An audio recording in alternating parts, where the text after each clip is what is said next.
você abria há 30 anos atrás, né, os livros escolares, e Zumbi estava lá arriscado como aquele que invadia as fazendas, que matava os pobres senhores do engenho, que raptava as pessoas, que punham fogo nas plantações, né, que tentava criar um processo de secessão do próprio país, criando uma pátria alternativa de rebeldes e acelerados sem lei, né?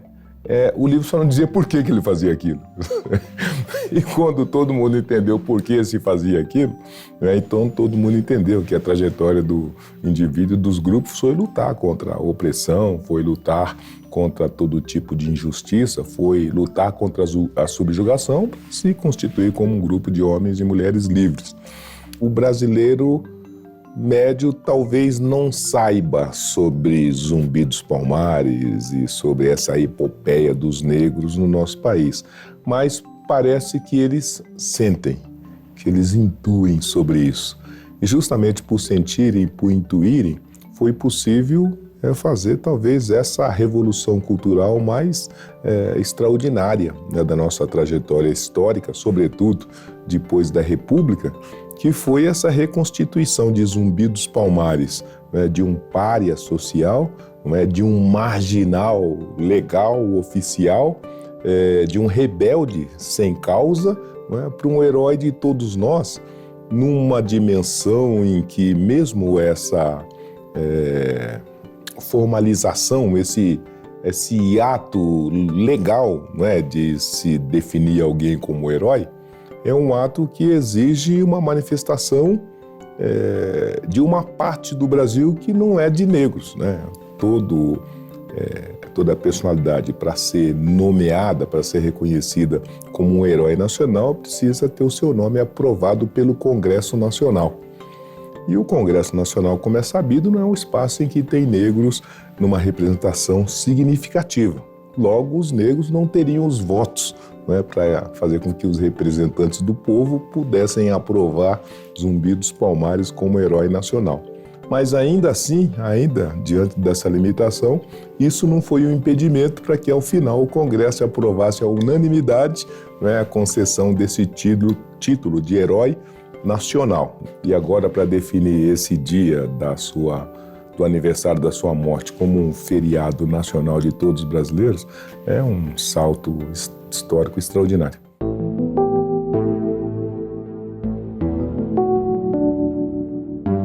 Imagine uma universidade para negros há 25 anos atrás. Foi Deus me acuda, né? Hoje está mais fácil até falar sobre isso, né? Mas de modo que então chegar há 20 anos e, sobretudo, chegar bem, né? Todos os nossos cursos reconhecidos, com reconhecimento social e comunitário relevante, com entregas importantes e com construções e com formulações que ajudaram o entorno desse tema, dessa agenda, andar. Então, a gente fica muito feliz e satisfeito.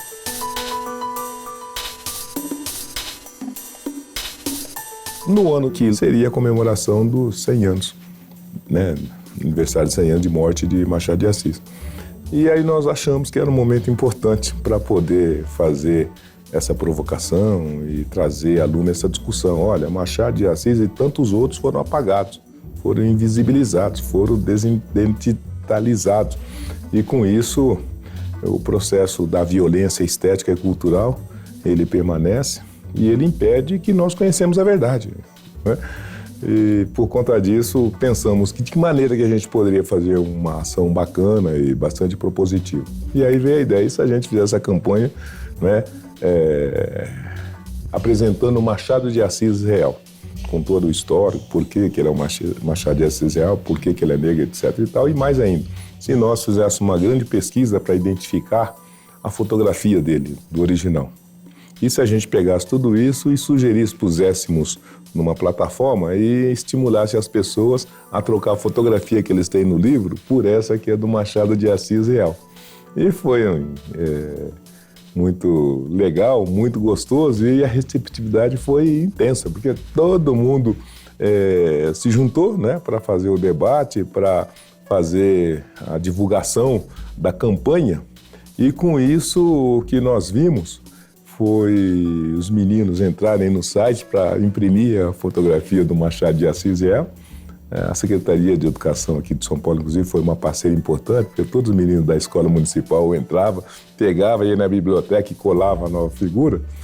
E com isso, a campanha ganhou, né, todo o país, ganhou o exterior, né, e a agência que ajudou a fazer a publicidade escreveu, né, o case lá em Cannes e levou o Leão de Ouro, né?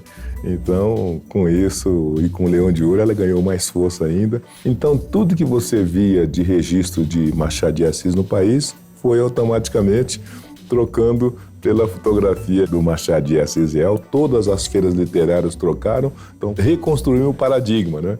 Então, quem não sabia ficou sabendo, quem sabia agora então aderiu definitivamente a essa agenda, e com isso hoje o Machado de Assis oficial é esse daqui, o Machado de Assis Riel. E foi muito curioso que o presidente da Academia Brasileira de Letras à época também tinha muito apreço por esse trabalho. Aí ele solicitou que levasse uma cópia da fotografia do Machado de Assis Riel, que ele ia fazer a troca da fotografia que ele tinha na Academia Brasileira de Letras do Machado de Assis Riel, que surrealmente, né, foi o segundo presidente da Academia Brasileira de Letras, um dos fundadores. Mas enfim, levou-se para lá e ele trocou o quadro, então o quadro que hoje está lá na Academia Brasileira de Letras é do Machado de Assis Riel.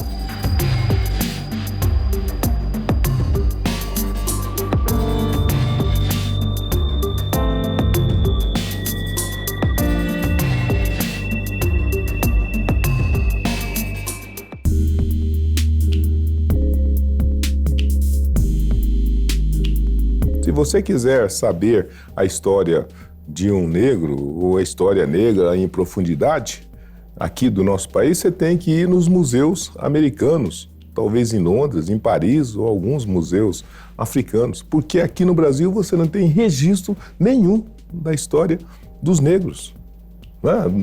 As suas culturas, os seus amores, suas religiões, as suas visões, as suas realizações tecnológicas, você não tem.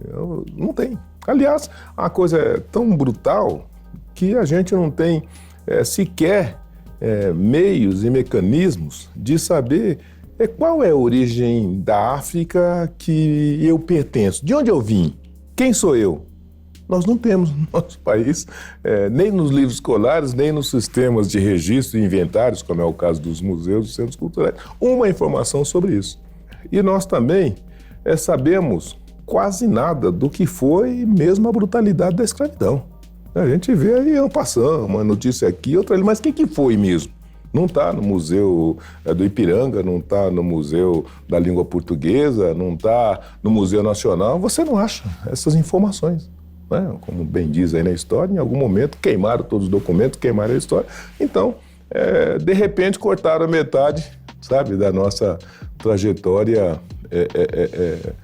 coletiva e da nossa história que nos constituiu, né? E seria e continuará sendo um crime de lesa humanidade impedir, né, que as pessoas pudessem saber o que aconteceu, né, como aconteceu, quem foram os participantes e protagonistas desse histórico. Então, essa é a grande questão que a gente quis, da mesma maneira, depois de estimulado pela Universidade Zumbi dos Palmares, pelo Machado de Assis, todas as outras ações, a gente achou que dava. Então, vamos colocar de pé agora o Museu da História do Negro, né? Então, essa foi o pano de fundo, a partir do qual fomos bater na porta das autoridades. A bem da verdade, quem devia já ter isso pronto e disponível são eles. Mas já que eles não fizeram, a gente topa, né? Juntar as forças e disponibilizar um equipamento dessa natureza para a cidade, para o estado, para o país. Então, falamos com o prefeito, ele prontamente achou que era necessário, justo, devido e topou fazê-lo.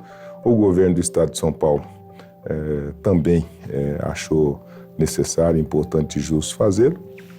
E o governo do estado de São Paulo, então, a princípio, disponibilizou esse prédio onde era a antiga sede da Escola Paula Souza, do Centro Paula Souza, né, que é ali em frente ao metrô Tiradentes, enquanto o prefeito, então, se dispôs a fazer as intervenções arquitetônicas para que esse museu esteja disponível num prazo muito rápido, a parte que nós, junto com aí algumas outras universidades, sobretudo a Universidade da Lusofonia Brasileira, lá em Redenção, no Ceará, e mais mesmo USP e Unifesp, estão formatando, né, o projeto museológico devido e adequado, e agora batendo na porta de algumas empresas para, né, ajudarem com os recursos necessários que serão indispensáveis para a gente, então, concretizar mais esse sonho.